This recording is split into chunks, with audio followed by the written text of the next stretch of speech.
నేటి కథల్లో మనము ఆత్మజ్ఞానం కోసం శివారాధన చేయాలి. దాని గురించి ఇప్పుడు మనము తెలుసుకుందాం మిత్రమా.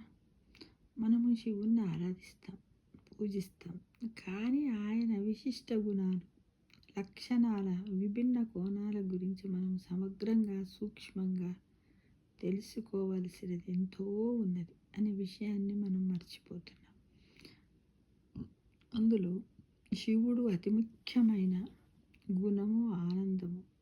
ఆ ఆనందం సూక్ష్మాతి సూక్ష్మ రూపాలలో ప్రతి చోట వ్యాపించి ఉంటుంది. కానీ మనము ఆధ్యాత్మికంగా సూక్ష్మంగా మారే వరకు ఆ రూపాలను గుర్తించలేం, వాటిని అర్థం చేసుకోలేం. ఆయన ప్రతి కణంలోనూ ప్రతి అణువులోనూ నివసిస్తాడు. ఆనందకరమైన విశ్వాసాన్ని సృష్టిస్తాడు.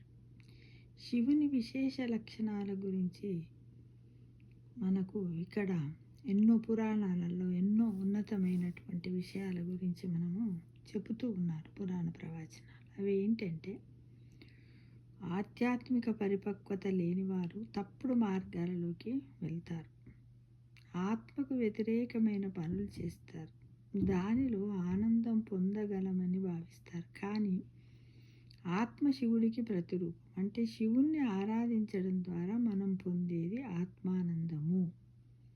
మిమ్మల్ని మీరు తెలుసుకోవడం అంటే ఆత్మని తెలుసుకోవడము అని అర్థం. అలా తెలుసుకోవాలంటే శివుణ్ణి ఆరాధించాలి. మనము ఆత్మస్వరూపులము అని గ్రహించినప్పుడు బాహ్య రూపానికి ఎలాంటి ప్రాధాన్యత ఉండదు.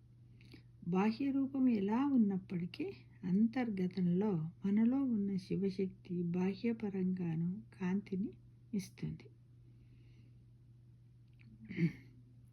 ఇక శివుణ్ణి అందరూ బోలాశంకరుడు అంటారు. ఔదార్యం ఆయనలోని మహోన్నత గుణం. శివుణ్ణి మించిన ఉదార స్వభావం కలిగిన దేవీ దేవతలు మరెవ్వరు లేరు. అర్హులు కారని తెలిసి కూడా ఆయన అసురులకు వరప్రదానం చేస్తూ ఉంటాడు. శివుణ్ణి ప్రసన్నం చేసుకోవడానికి ఆలయాల్లో బంగారాన్నో వెండినో సమర్పించవలసిన అవసరం లేదు మిత్రమా. ఆయన అన్నిటికీ అతీతుడు. బౌద్ధికముగా విలువైనవని మనము భావించేవి శివునికి సరితూగు. శివుణ్ణి ప్రసన్నం చేసుకోవాలంటే మనలో శివతత్వాన్ని అభివృద్ధి పరచుకోవాలి. అంటే ఆయన తత్వాలైన ఆనందము, ప్రేమ, సత్యము తదితర శుభలక్షణాలను మనలో పెంపొందించుకోవాలి. అప్పుడే మనము శివతత్వాన్ని తెలుసుకున్న వాళ్ళం అవుతాం.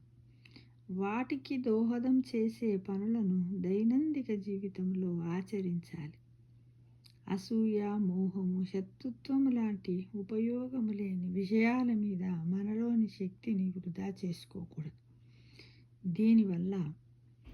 దీనివల్ల మన స్వభావంలో, వ్యక్తిత్వంలో, ప్రవర్తనలో మనలోని ఆత్మ ప్రకాశిస్తుంది. శివతత్వంలో స్థిరపడిన వ్యక్తి ఏది కావాలని కోరుకోడు, ఏది తినాలి, ఎక్కడ నిద్రపోవాలనే విషయాల గురించి కూడా చింతించడు. ఎందుకంటే అతని ఆత్మ అతనిలోని శివతత్వంతో సంతృప్తి చెందుతుంది. దేని గురించి ఆశపడరు అన్నమాట. వచ్చినప్పుడే ఉపయోగించుకుంటాడు. ఇక మనము క్షమాపణ కోరాల్సింది కూడా మనము శివుణ్ణి మిత్రమా. శివుడిలో ఉన్న అద్భుతమైన గుణము క్షమించే శక్తి. ఆయన అత్యంత పాపాత్ములను కూడా క్షమించగలడు. ఆయన క్షమించలేని తప్పును వేరే దేవతలు ఎవ్వరు క్షమించలేరు. అందుకే భగవంతుణ్ణి క్షమాపణ కోరాల్సి వచ్చినప్పుడు మనము శివుణ్ణే అడగాలి. గంగానదిని సునాయాసంగా తన జటాజూటంలో బంధించిన శివుడు మానవుల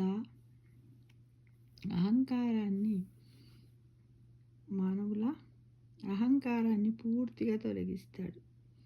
అలాగే అహంకార పూరితులైన వ్యక్తుల బారి నుంచి కూడా ఆర్తులను రక్షిస్తాడు. శివుడు ఓదార్పును, శాంతిని, ఆనందాన్ని ఇస్తాడు. మనకు ఉనికిని ఇస్తాడు. ఆయన శక్తి కారణంగా మన ఉనికికి గుర్తింపు కలుగుతుంది. సృష్టి రచనలో ఆయన పాత్ర ఇంటి నిర్మాణంలో పునాదిగా ఉంటుంది. అది బయటకు కనిపించదు, కానీ పునాది లేకుండా ఏ భవనం నిలబడదు. అదేవిధంగా సదాశివుడు మన హృదయంలో ఆత్మరూపంలో నివసిస్తాడు. ఆయన మన హృదయాల్లో ఆత్మగా స్థిరపడి ఉన్నంత వరకు మాత్రమే మన జీవితాలు ఉనికిలో ఉంటాయి. మనం ఆయనలో అంతర్భాగం. ఆయనే సర్వం. ఆ సర్వములో మనం ఐక్యం కావాలనే జ్ఞానం కలగాలంటే మనం జాగృతం కావాలి. అందుకే మనం సహజ యోగా సాధన ద్వారా మనలోని చక్రాలను తద్వారా సులభమైనటువంటి మార్గాన్ని నిర్మించుకోవాలి, వశపరుచుకోవాలి. శివుని శక్తి అయిన కుండలిని శక్తి సహజ యోగము ద్వారా జాగృతమై, విష్ణు శక్తి అయిన సుష్మన్ మార్గము ద్వారా పైకి వచ్చినప్పుడు, అంటే ఆ రెండు కలిసినప్పుడు మనము సమతుల్యతను పొందగలం.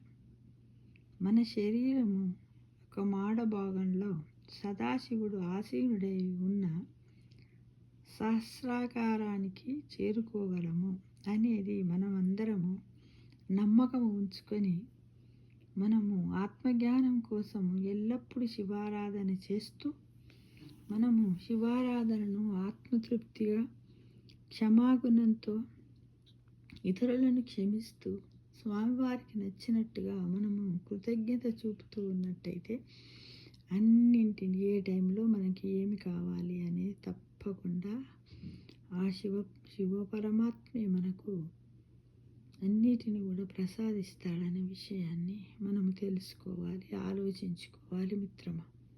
శివారాధన చాలా ముఖ్యమైనది. ఆత్మజ్ఞానం కోసం శివారాధన తప్పకుండా చేయాలని మిమ్మల్ని ఆశిస్తున్నాను.